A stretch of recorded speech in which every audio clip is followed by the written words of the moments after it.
கொடுத்துருக்காங்க, அவங்களுக்கு நன்றி சொல்கிறேன். இதே ஏஎன் மீட்டிங் எங்கள் வீட்டுக்காரர் போகிறாரு, 7 வருஷமாக மெடல் வாங்கியிருக்கிறாரு. எங்கள் குடும்ப தலைக்கியாக நல்லா இருக்குது. இன்றைக்கி என் பையன் உயிரோடு இருக்கான், நல்லா இருக்கானா இந்த மீட்டிங் தான். டெய்லி மீட்டிங் போகிறாங்க. இன்றைக்கி எங்கள் வாழ்க்கை நல்லா இருக்குது, எங்கள் வீடு அமைதியாக இருக்குது. இப்போ நான் எப்படி ஃபஸ்ட்டு கஷ்டப்பட்டேன், எப்படி இருந்தேன், இப்போ அப்படியே திருப்பி பார்க்குறேன். அதுக்கெல்லாம் நன்றி. 2 வாட்டி இந்த படம் பார்த்துட்டு அதுக்கு நன்றி. படம் நல்லா இருக்குங்க, ரொம்ப அருமையாக இருக்குது படம். இந்த சமுதாயத்துக்கு ரொம்ப தேவையான ஒரு படங்க இது. ரொம்ப எல்லாரும் வந்து பார்க்கணும், முக்கியமாக கண்டிப்பாக எல்லாரும் வந்து பாருங்கள். ஏன்னா ஃபேமிலியோடு வந்து பார்க்குற படம் தான். ரொம்ப நல்லா இருக்குது. ஹீரோவாகட்டும், ஹீரோயின் ஆகட்டும், அந்த அசோக் சார் ஆகட்டும், சூப்பராக பண்ணியிருக்காங்க. தினகரன் சார் ரொம்ப அருமையாக எழுதி கதை ரொம்ப நல்லா டைரக்ட் பண்ணியிருக்காரு. ரொம்ப நல்லா இருக்கு. ஃபேமிலி ஆடியன்ஸ் நிறைய எதிர்பார்ப்பு தான். இது எப்படி காட்டியிருக்காங்க, குடிநோயாளியை எந்த மாதிரி காட்டியிருக்காங்கன்னு தான் நாங்கள் எதிர்பார்த்து வந்தோம். சூப்பராக காட்டியிருக்காங்க. அவங்க ஒரு ஸ்டெப் எப்படி ஒரு அடிக்ட் ஆகிறதா இருக்கட்டும், திருந்துறதாகட்டும், அவங்க வெளியில் வந்து தான் குடும்பத்தோடு வாழணும்னு நினைக்கிறதாகட்டும், அவ்வளவுமே ஸ்டெப் பை ஸ்டெப் அழகாக காட்டியிருக்காங்க. ரொம்ப நல்லா இருந்துச்சு படம். ரொம்ப நல்லா இருந்துச்சு பிரதர். கண்டிப்பாக போய் தேட்டரில் ஒரு வாட்டி பார்க்க வேண்டிய படம் தான். ரொம்ப ஒரு டச்சிங்கான இதுவாக இருந்தது. ஃபஸ்ட் ஹாஃப் ஃபுல்லாக நல்லா காமெடியாக போச்சு. செகண்ட் ஹாஃபில் அதை டோட்டலாக மாற்றி எமோஷ்னலாக காமிச்சிருக்காங்க. கண்டிப்பாக போய் தேட்டரில் பார்க்கலாம். ஸ்டோரியாக தான் அந்த ஆல்கஹால் அடிக்ஷன்றது ஒரு நோயின்ற மாதிரி சொல்லியிருந்தாங்க. அதோட ஆர்க்கு தான் இந்த படம் ஃபுல்லாகவே. ஃபஸ்ட் ஹாஃப் ஒரு மாதிரி ஆர்க்கு, செகண்ட் ஹாஃப் அது டோட்டலாக ஆப்போசிட்டாக இருந்தது. So fine. கண்டிப்பாக எல்லோரும் வந்து பார்க்க வேண்டிய ஒரு படம். படம் நல்லா இருக்குண்ணா. படம் வந்து பார்க்கலாம், ஃபேமிலியாக பார்க்க வேண்டிய படம். யாரெல்லாம் வந்து குடியை நான் விட மாட்டேன், நான் குடிப்பேன் சொல்கிறவங்களாம் வந்து கூட்டின்னு அந்த படத்தை காமிச்சிக்கலாம். கண்டிப்பாக வந்து குடியை விட்டுருவாங்க. இது வந்து முழுக்க வந்து ஒரு குடும்ப படம். குடும்பம் எல்லாமே வந்து பார்க்கணும் அந்த படம். அதான் நான் முழுக்க பாட்டில் தான் பேர் டைட்டிலே இருக்க. குடிகார சம்மந்தப்பட்டது. ஆனால் ஒரு சின்ன விஷயம் நுணுக்கமாக கையாண்டுக்கிறாங்க.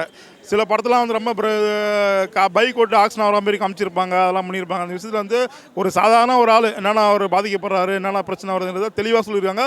சின்ன விஷயத்தை வந்து நுணுக்கமாக பேசியிருக்காங்க. அதான் பெரிய ப்ளஸ்ஸு. கண்டிப்பாக அந்த படத்தை பார்த்துட்டு வெளியில் வரவங்க குடியை மறந்துடுவாங்க, குடிக்கிற அந்த எண்ணமே வராது. நல்லா தானே இருக்குது படம் நல்லா தான் இருந்தது. ஸ்டோரி என்ன சொல்கிறாங்கன்னா, குடியால் கஷ்டப்படுறாங்க அப்படின்னு சொல்கிறாங்க. குடியை விடுங்க அப்படின்னு சொல்கிறாங்க. முக்கியமானது அந்த ட்ரீட்மெண்ட் சென்டர் தான். ட்ரீட்மெண்ட் சென்டரில் எவ்வளோ கஷ்டப்படுறாரோ அதை எடுத்து வெளியில் கொண்டு வந்துருக்குறாங்க. ஏன்னா வெளியில் தெரியாமல் இருந்தது, இப்போ வெளியில் தெரிய ஆரம்பிச்சிச்சு. ரொம்ப நன்றி. ஃபேமிலி பார்க்கணுன்னா குடியை ஒன்று ஒரு எண்ணம் இருந்தால் கண்டிப்பாக ஃபேமிலியோடு வந்து பார்க்கலாம். கண்டிப்பாக ஃபேமிலியோடு வந்து பார்க்க வேண்டிய படம் தான் இது. படம் ரொம்ப பியூட்டிஃபுல்லான ஒரு மூவிங்க. ரொம்ப நல்லாயிருக்கு.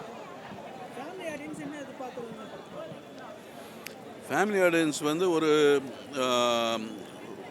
ஒரு சப்ஜெக்ட்டுக்கு வந்து இவ்வளோ டீப்பாக வச்சு பண்ணியிருக்கும்போது நீங்கள் இது ஒரு லெசனாக, ஒரு நல்ல ஒரு என்டர்டெய்னராக ரொம்ப பியூட்டிஃபுல்லாக இருக்குது. அதனால் கண்டிப்பாக வந்து பார்க்கலாம். எந்த ஒரு அப்ஜெக்ஷனபிள் சீன்ஸோ டயலாக்ஸோ அந்த மாதிரி எல்லாமே ரொம்ப நல்லாயிருக்கு.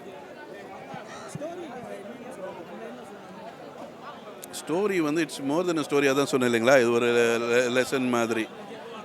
ஒரு குடிநோயாளியோட லைஃப் ஸ்பேனில் அவனுக்கு வந்து என்ன நடக்குது, எப்படி இந்த பழக்கத்துக்குள்ளே வரான், எப்படி மீண்டு வரான் அப்படிங்கிறத பற்றி தானே இது. வணக்கம் பிஎஸ். தலைப்பு வந்து பாட்டில் ரத படம் பார்த்தேன். உண்மையிலே நான் சொல்கிறேன், எனக்கு குடிக்கிற பழக்கம் இல்லை. என் நண்பர்கள் நிறைய பேர் இழந்துட்டனால தான் இந்த படம் பார்க்க வந்தேன். நிச்சயமாக இந்த படத்தினால ஒரு விழிப்புணர்ச்சி வரணும். அதாவது ரஞ்சித்துக்கிட்ட இருந்து வந்தவங்க எல்லாமே வந்து அசிஸ்டண்ட்டாக வந்து விழிப்புணர்ச்சி படமாக தான் இருக்கும். சமுதாயத்துக்கு கொண்டு போகிற மாதிரி தான் இருக்கும். இது சமுதாயத்துக்கு கொண்டு போகிற மாதிரி தான் ஒரு அரசாங்கத்துக்கு திரும்பி பார்க்குற மாதிரி தான் இந்த படம் இருக்குது. 90% இல்லை, 100% சொல்லுவேன். டாஸ்மார்க் தான். கல்லுக்கடைலாம் கிடையாது. கடாமார்க்கெலாம் கிடையாதுப்பா. ஒன்லி டாஸ்மார்க் தான். அதுக்கு வாய்ப்பே இல்லை. அந்த காலத்தில் போராடிக்கிறாங்க, அது நடந்துன்னு தான் இருக்கோம். இதனால் வருமானம் இருக்குது. எல்லாரும் வந்து மினிஸ்டர் எல்லாமே சாராய தொழிற்சாலையெல்லாம் வச்சுன்னு இருக்காங்க. அதனால் வந்து படம் வந்து ஃபேமிலியாக பார்க்கலாம். ஒரு குழந்தைங்களை எப்படி தன் 1000 மது பிரியர் இருந்தாலும் தன் குழந்தைக்கு ஸ்நாக்ஸ் வாங்கணும்னு தோணும் தெரியுமா? அங்கே தான் அங்கே கதாநாயகன் ஜெயிக்கிறான். அதுதான் அங்கே ஜெயிக்க வச்சுக்கிற படமாக தான் அமைஞ்சிக்குது. உண்மையிலே படம் எனக்கு ரொம்ப நல்லா இருக்குது, பிடிச்சிக்குது. எங்கள் தலைப்பு தான் மாற்றுறோம். நான் குடித்து கொண்டே இருப்பேன் தேங்காய் சீனிவாசன் நடித்தார். நான் புரியுது அதில் நான் குடித்து கொண்டே இருப்பேன். அவர் 24 மணி நேரம் குடிச்சுன்னு தான் இருந்தார். அதுக்கப்புறம் திருந்து இல்லையா? அதுமாரி பாட்டில்ன்றது பாட்டிலு அது எப்படி ஒன்று எடுத்துக்கலாம், மருந்து பாட்டில் கூட எடுத்துக்கலாமே. மருந்தும் மதுவும் ஒன்று தானே, புரியுதா சார்? ஜெலிசன்னு ஒரு மருந்து இருக்குது, அதுவும் உடலுக்கு அல்சருக்கு. மதுன்னு இருக்குது, அது உடம்புக்கு குடல் புண்ணாக போகுது. இதுதான் பாட்டில்னாவே எல்லாமே பொருந்தோம், புரியுதா சொல்கிறது? பாட்டில் இருந்து தேங்காய் எண்ணெய் பாட்டிலு, நல்லெண்ணெய் பாட்டிலு, இவ்வளோ பாட்டில் இருக்குது. இந்த பாட்டிலை வச்சு பார்க்காதுக்கு அதில் இருக்க விஷயந்தான் நம்ம போய் பார்க்கணும். பாட்டிலும் தலைப்பை வச்சு ராதான்னு வச்சுக்கிறாரு, என்ன தலைப்பாக இருக்கும் அப்படி உள்ளே படம் பார்த்தா தவிர படம் வந்து ஒரு மது பிரியருடைய சம்மந்தப்பட்ட கதை தான். ரஞ்சித் சார் உங்களுடைய அசிஸ்டன்ட் பிள்ளைங்க எடுத்துக்குது இந்த படம் நினைக்கிறேன். உண்மையிலே ஒரு முயற்சி தான், ஒரு விழிப்புணர்ச்சிக்கோசம் இந்த படம் எடுத்துக்கிறாங்க, அவ்வளோதான்.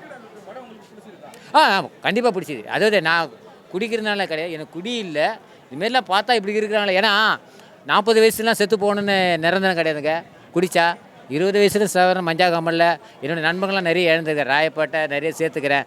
நிறைய இடத்துல மருந்துலாம் உணவு சாப்பாடில் கொடுத்து அதில் திருந்துவான்னு பார்த்தேன், முடியல. அது தொடர் கதையாக தான் இருக்குது. தொடர் கதை அரசாங்கமும் தொடர் கதையாக தானே இருக்குது. மது டாஸ்மார்க்கு, அவ்வளோதான். படம் வந்து ஃபேமிலியாக பார்க்கலாம். படம் எல்லாருமே பார்க்க வேண்டிய படம் தான் ஃபேமிலியோட.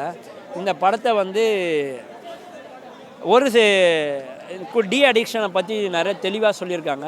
ஃபஸ்ட் ஹாஃப்க்கு இதற்கு தானே ஆசைப்பட்ட பாலகுமாரான ஒரு படம் வந்தது பார்த்தீங்களா, அதோட அழகாகவே சிரிக்கிறான். அதில் வந்து ஒரு நாள் தான் அவன் வந்து குடிக்காமல் இருப்பான். இது வாழ்க்கை ஃபுல்லாக குடிக்காமல் இருக்கிறதுக்கான மருந்தை நம்ம மனநோயாளிகளுக்கு ஏற்றுறாங்க. குடியில் லார்ஜி கம்மிலாம் கிடையாது. நீ வாட்டில் மோந்து ஆரம்பிச்சிட்டாலே உன் ஃப்ரெண்டு ஒன்றும் வேணாம் மச்சான் நீ மோந்து பாருன்னு சொல்கிற பார்த்தீங்களா, அப்பயே உன்னை குடிக்க ஆரம்பிக்க வச்சுட்டான், பிள்ளையார் சொல்லி போட வச்சிட்டான்றது தான் அர்த்தம். மோந்து கூட பார்த்தது இல்லைன்றான் பாரு, அதோட தப்பிச்சுக்குங்க.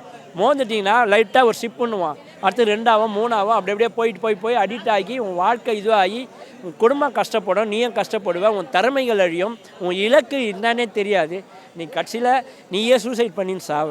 அதுதான் இந்த வாழ்க்கை.